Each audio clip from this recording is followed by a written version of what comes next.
बिस्मिल्लाहिर्रहमानिर्रहीम। दोस्तों, मेरा नाम मोहम्मद अली सिकंदर और आप देख रहे हैं मेरा यूट्यूब चैनल आज़ादी फ्रीडम पाकिस्तानी। दोस्तों, उम्मीद करता हूं कि आप लोग सब अपने घरों में खैर व आफियत से होंगे और अल्लाह पाक से दुआ है कि अल्लाह पाक पाकिस्तान को हमेशा सलामत रखे। हर तरफ इलेक्शन इलेक्शन और इलेक्शन, जनरल इलेक्शन की बात की जा रही है। हर सियासी जमात इस टाइम इलेक्शन की बात कर रही है और हर वो इत्तेहादी जो पीडीएम का इत्तेहादी था, हर वो पाकिस्तानी पार्टी, पाकिस्तानी जमहूरी पार्टी जो पाकिस्तान डेमोक्रेट्स मूवमेंट का इत्तेहादी था, वो आजकल इलेक्शन की बातें होना शुरू हो गई हैं। जो बंदे ये कहते थे कि जब तक मरदमशुमारी नहीं होगी हम लोग इलेक्शन नहीं करवाएंगे, जब तक जो सारा का सारा मामला है वो बेहतर नहीं हो जाता, तब तक हम इलेक्शन नहीं करवाएंगे। अब इसके ऊपर पाकिस्तान पीपल्स पार्टी की तरफ से क्लियर कट नोटिस जो है वो जारी कर दिया गया था। हमने अपने लोगों के साथ अपने पिछले व्लॉग के अंदर ये चीज़ शेयर की थी कि बिलावल भुट्टो जरदारी और आसफ़ अली जरदारी साहब जो हैं वो भी मैदान में आ गए हैं और वो भी इलेक्शन की डिमांड कर रहे हैं 90 रोज़ के अंदर निगरान हुकूमत से। यानी कि अब इसके ऊपर मज़ीद आप लोगों को बताते चले कि आज मौलाना फजल रहमान साहब की जानिब से भी इलेक्शन के रिलेटेड जो है वो बयान सामने आया है। अब आप लोगों को बताते चले कि मौलाना फजल रहमान ने कहा है कि इलेक्शन से भाग नहीं रहे, तैयार हैं। अब ये कहना है मौलाना फजल रहमान का। तो थोड़ा सा डिटेल में आप लोगों को बताते चलें कि जमातुल इस्लामी के JUIFA के सरबराह मौलाना फजल रहमान का कहना है कि हम इलेक्शन से भाग नहीं रहे, 90 रोज़ में इंतखाबात के लिए तैयार हैं। अब एक टीवी इंटरव्यू के अंदर गुफ्तगू करते हुए मौलाना फजल रहमान ने कहा कि सदर आरिफ अलवी को इलेक्शन की तारीख देने की आईनी अख्तियार नहीं है।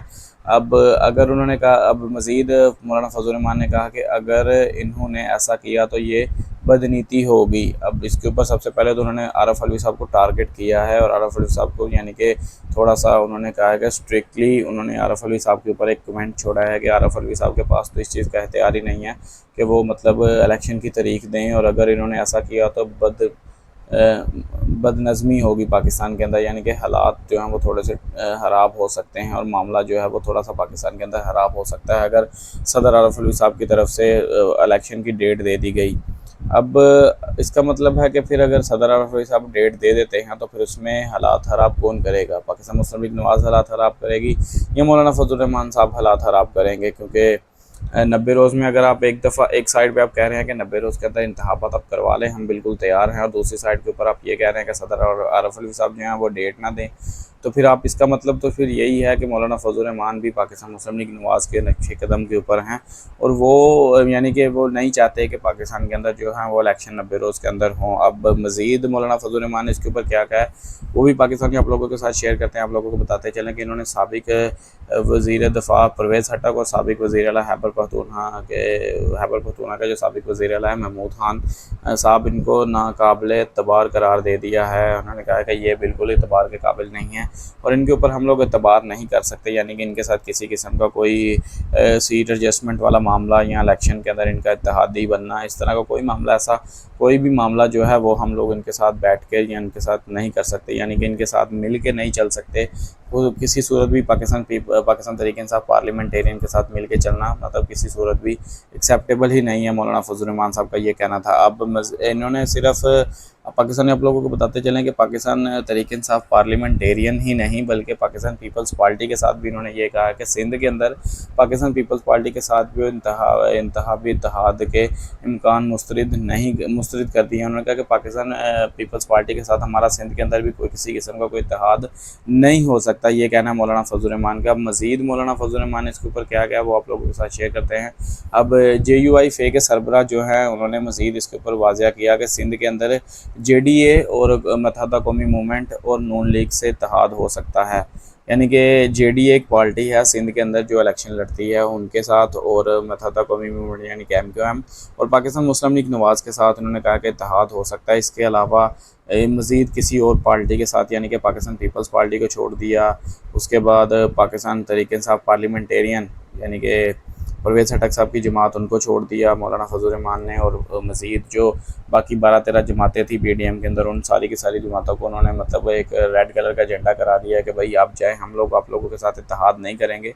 अब पाकिस्तान पीपल्स पार्टी को भी इन्होंने छोड़ दिया। पाकिस्तान ये ज़रा सा गौर कीजिएगा इस चीज़ के ऊपर कि पाकिस्तान पीपल्स पार्टी यानी कि आसफ़ अली जरदारी साहब और बिलावल भुट्टो जरदारी साहब के साथ मौलाना फजल रहमान साहब के जो तल्लुकात हैं वो बहुत ज़्यादा अच्छे थे, लेकिन अब उन्होंने सेलेक्ट किया है पाकिस्तान मुस्लिम लीग नून नवाज़ को, क्योंकि पाकिस्तान पीपल्स पार्टी और पाकिस्तान मुस्लिम लीग नवाज़ की आजकल आपस में अंडरस्टैंडिंग कुछ बेहतर नहीं है, और यही रीज़न है कि शायद मौलाना फजल रहमान ने इन दोनों पार्टीज़ में से किसी एक पार्टी को सिलेक्ट करना था, और वो उनका जो स्टेप है मौलाना फजल रहमान का वो पाकिस्तान मुस्लिम लीग नवाज़ की तरफ चला गया। और उन्होंने कहा कि इस चीज़ के ऊपर अभी राब्ते भी यानी कि किए जा रहे हैं इस सारे मामले के ऊपर। हाल ही इन्होंने क्लैरिफिकेशन नहीं दी कि मतलब हम इत्तेहाद करने जा रहे हैं पाकिस्तान मुस्लिम लीग नवाज़ के साथ और यहाँ उसके बाद JDA के साथ या मुत्तहदा के साथ। उन्होंने कहा कि हाल ही हम लोग इत्तेहाद नहीं कर रहे, हम लोगों के जो राब्ते हैं, हम लोगों की जो मीटिंग्स हैं वो भी इस चीज़ के ऊपर चल रही हैं, इस सारे मामले के ऊपर चल रही हैं। अब मौलाना फजल रहमान एक ऐसे बंदे हैं जो कि आसिफ अली जरदारी के साथ भी उनके मामला अच्छे रहे हैं, पाकिस्तान मुस्लिम लीग नवाज़ के साथ भी उनके मामला अच्छे रहे हैं। हमेशा मौलाना फजल रहमान साहब अपने प्रोटोकॉल में थोड़ा सा लेवल अप करने के लिए वो किसी भी जमात के साथ इकट्ठे हो जाते हैं। उनका कुछ मतलब उनके खिलाफ या उनके हक़ में कोई बात करने को कोई इतना फ़ायदा नहीं है, डिटेल में बात करने को कोई फ़ायदा नहीं है, क्योंकि मौलाना फजल रहमान का पलड़ा हमेशा उस तरफ ही रहा है जिस तरफ पलड़ा बाड़ी रहता है। यानी कि वो पंजाबी में कहते हैं ना कि चढ़ते सूरज को सलाम करने वाली बात है। और मौलाना फजल रहमान का जो एक अपना सियासत करने का एक तरीका या सियासत करने का एक अंदाज़ है, वो इनका अंदाज़ इसी तरह है कि वो हमेशा से उस पार्टी की फेवर में रहे हैं जो पार्टी उनको नज़र आ रहा होता है कि आने वाले टाइम के अंदर उनके लिए कुछ बेहतर कर सकती है या उनके हक़ में कुछ बेहतर कर सकती है। अब ये तो पाकिस्तान पीपल्स पार्टी को फ़िल वक्त मौलाना फजल रहमान ने बेशक ये चीज़ कह दी है कि हम सिंध के अंदर पाकिस्तान पीपल्स पार्टी के साथ इत्तेहाद को मुस्तरद करते हैं, यानी कि हम इत्तेहाद नहीं करेंगे। लेकिन मुझे नहीं लगता कि ऐसा पॉसिबल हो, क्योंकि आसिफ अली जरदारी साहब जो पाकिस्तान पीपल्स पार्टी के सीनियर चेयरमैन हैं, उसके बाद बिलावल भुट्टो जरदारी साहब जो कि चेयरमैन हैं पाकिस्तान पीपल्स पार्टी के।